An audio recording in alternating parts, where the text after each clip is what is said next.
I was recently asked if the owner of a unit is entitled to extend the size of the bedrooms in the section. For example, in a situation where the owner comes to the trustees and says, look, I'm going to get the necessary plans approved, but I want to know whether this is allowed. So what provisions apply?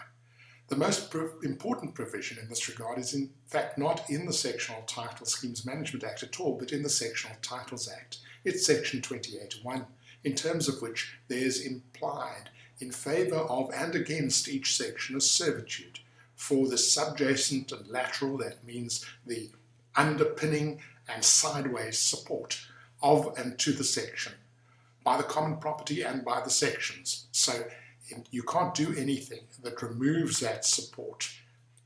The second thing to look at is Prescribed Management Rule 30. The body corporate must ensure that members don't make alterations to a section or an exclusive use area that could impair the stability of the building or interfere with the use and enjoyment of other sections, the common property, or any exclusive use area.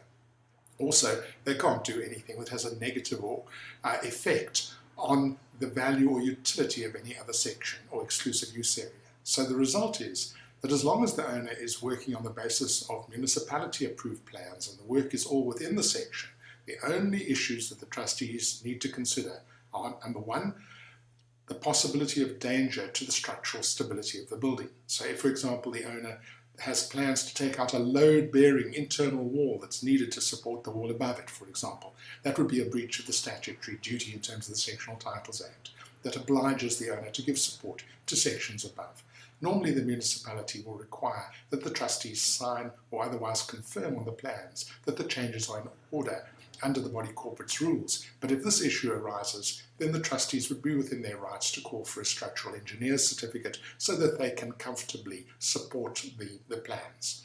The second issue is whether the changes will have any material negative effect on the appearance of the building or negative effect on another owner's ability to use their property.